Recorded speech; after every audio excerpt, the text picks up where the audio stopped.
Nothing makes me happier than when people start to believe. When people start to believe, you know you're doing some good stuff.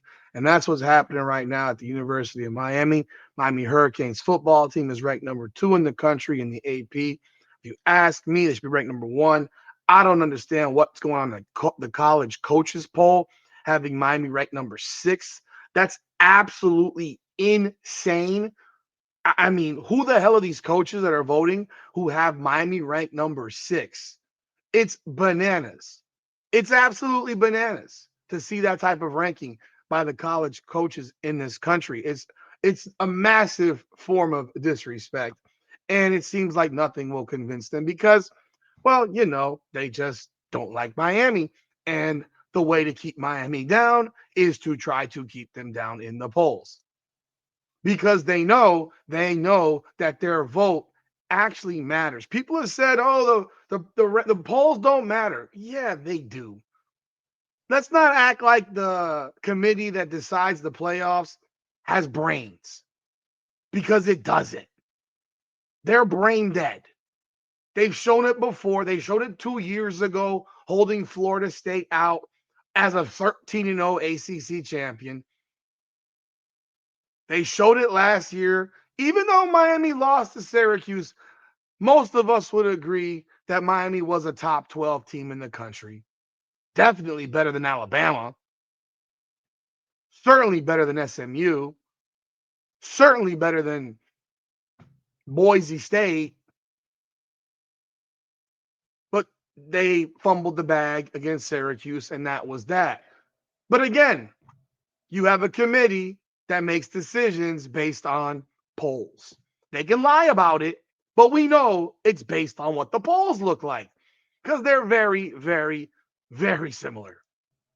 So when you see these additional different national media members posting their rankings and who they think are ranked number 1, whether or not they have votes in the AP or not, I don't know if they do or not. But when they start talking about it publicly, it does resonate to the rest of the country, and people are seeing it, and it has an impact. Whether some folks believe it has an impact or not, I believe it has an impact, and I mean, it's just nice to hear. I'll just be real. It's nice to hear, nice to see. So let's talk about this. Welcome back, everyone, to another edition of Hurricanes Unfiltered, powered by Come On Now, the podcast. I'm your host, Rudy Rodriguez. Show. Hit the like button, subscribe to the channel, ring the bell, leave a comment. Comment on these videos, man. That is the lifeblood. Likes and comments are the lifeblood of the videos. I appreciate y'all support of the channel. We're growing quickly in Hurricanes football.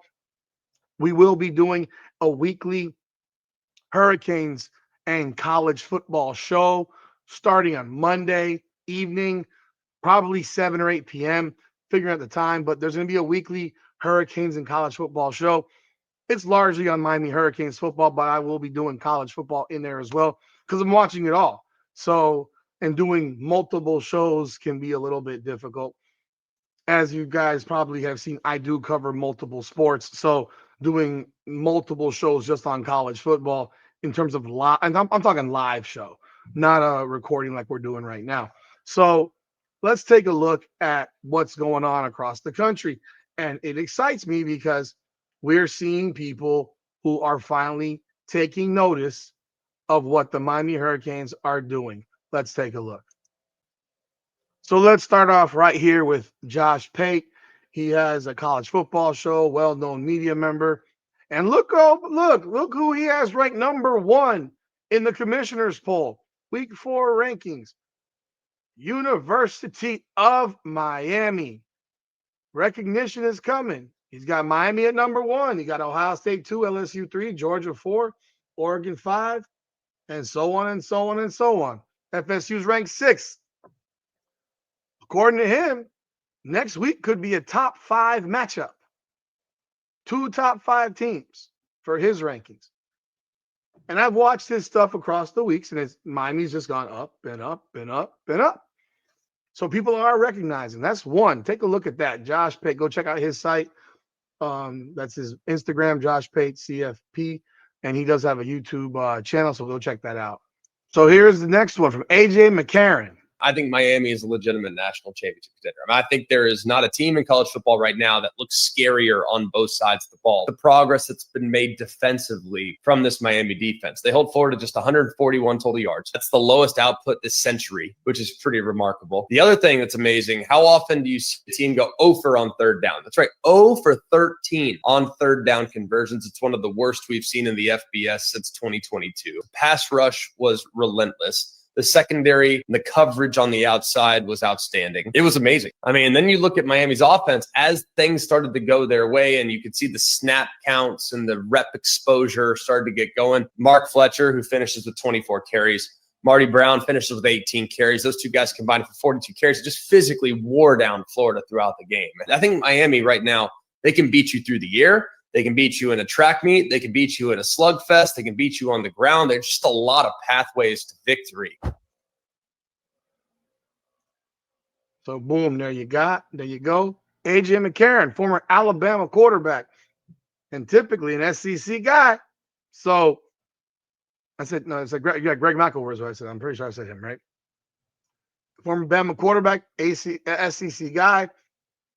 Those are big time comments, you didn't hear this last year.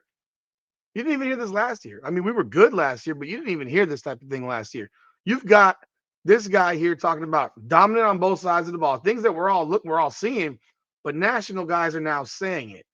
When national guys start saying it, it's being recognized. And I know this sounds corny and shit. It's like, when you're at your job and you do well in something and your boss or the owner or whoever recognizes you for what you've done, or other people it feels good. It's okay to feel good when people are recognizing what you are doing. It's okay. Other people may say, no big deal, blah, blah, blah. You can never sit here and tell me it does not feel good. Absolutely feels good. Now we move into the next one. This is Clay Travis from Outkick. My Outkick top 10 is the absolute best top 10 anywhere. And it's because I only rank teams based on what they've actually done. Which is actually how rankings should be. That's how rankings should be. What you have done. Not what you did last year or the year before or the 10 years before that. What you have done this season. And that is the problem with rankings. When they rank teams in the first week because they want television ratings for Texas and Ohio State. Does anyone think Texas is the number one team in the country after watching that game or any game since then?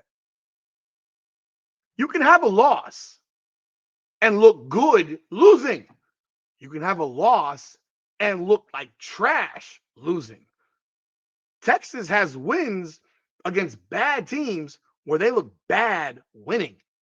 And they have a loss to Ohio State where their golden child, Arch Manning, looked like shit. He's flexing on guys from Sam Houston State. Big, tough guy. 114 yards, whatever it was, passing in week 3. Ooh. So when they do those rankings, they automatically skew the whole country. And I hate those rankings. I wish they would not rank anyone until week 5. Week 4 or 5 would be better. You get enough data to figure it out. Not what we thought they were going to do. And for my money, that makes Miami the number one team in the country right now. Number one in the country, baby. Time win over Notre Dame. Big win with ease over South Florida, which had already notched 2 top 25 wins. This number 2 is going to throw some people for a loop. I've got the Vanderbilt Commodores at second best team. No team in America has 2 better road wins right now than Vanderbilt. Third place, I've got Florida State. The win over Alabama keeps looking better. Ohio State at 4. That Ohio State win over Texas doesn't look that good right now because Texas hasn't looked very good against opponents since then. LSU, in a similar fashion to Ohio State, how good was that win on the road against Clemson? A&M, I've got at 6. Biggest road win for the Aggies, I think, since 2012. I've got Oklahoma at 7. I've got Georgia at 8, even though winning a road game is important. They only won because Tennessee choked. They just got lucky. Oregon, I've got at 9. And then I've got Georgia Tech at 10. My Outkick top 10 is the absolute best top 10 anywhere. And it's because I only rank teams based on what they've actually done, not what we thought they were going to do. And for my money, that makes... Boom. I'll let that sit there for a second. I actually like his poll. I don't know if I agree with it completely. Georgia Tech, top 10 team. Florida State, ranked 3rd. Tell you right now, I'm not going to argue with it. I've watched Florida State play. They're good. They're good. They're dangerous. They're a dangerous squad, man. You got to respect what they've done. And next week's going to be an epic game. Do I think Miami's going to win? Yeah. Do I think it's going to be a great game? Yeah. To sit here and say otherwise would be crazy. I think it's going to be a great game, and I'm really, really excited about the game.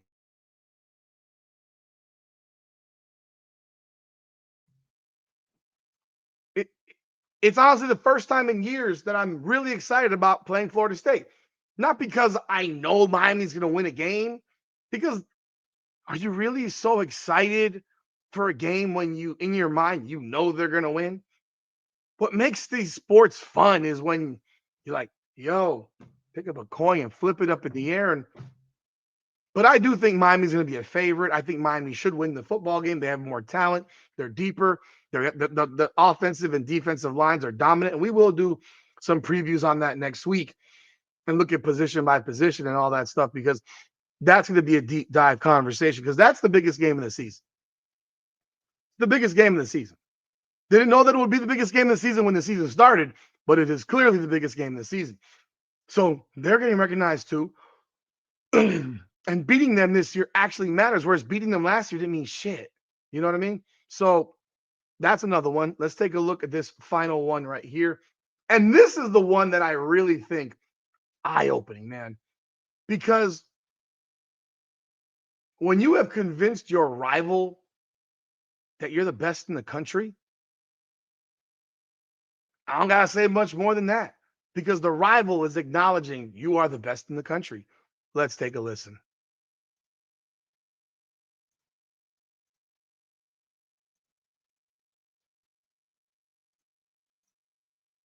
After 4 weeks of college football, here are my top 5 teams. Checking in at number 5, the Ole Miss Rebels. Watch out, Lane Kiffin's squad quietly putting together a nice resume. 2 SEC wins and a dominant performance over Tulane. But most importantly, Trinidad Chambliss looks to be a breakout star, and he might have stolen that starting quarterback job. Number 4, the Ohio State Buckeyes. While the resume isn't quite that impressive and all we have to go by is the win against Texas, we're about to find out just how good they are with a tough road trip to Washington, where Julian Sand looks to continue to improve. Number 3, the Oregon Ducks. Boy, Dan Lanning's team is playing with an edge, but can they take it into Penn State, into Happy Valley in front of a whiteout? Dante Moore has looked spectacular, but this will be his biggest challenge yet. Number 2, the Oklahoma Sooners. They're my biggest mover this week. 2 of the best wins in the country, one against Michigan and this past weekend against Auburn. While John Mateer wasn't at his best, that defense continues to deliver. Our Mason Thomas is an absolute stud. And the number 1 team for me, it's all about the U, the Miami Hurricanes. Another impressive win. That's 3 for them so far in the year.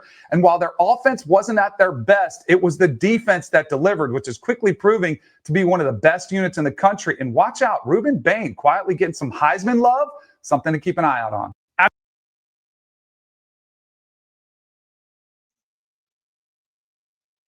That's Danny Kannell, former Florida State football quarterback back in the 90s. Folks, he must be feeling sick to say that stuff. You think he enjoys saying that? Hell no.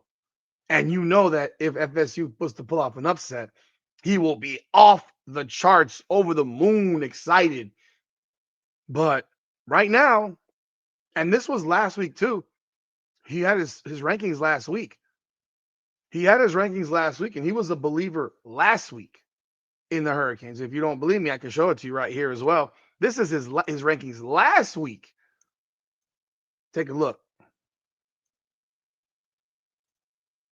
All right, here's my top 5 college football teams. The Oregon Ducks check in at number 5. Dante Moore, man, does he settle into that offense?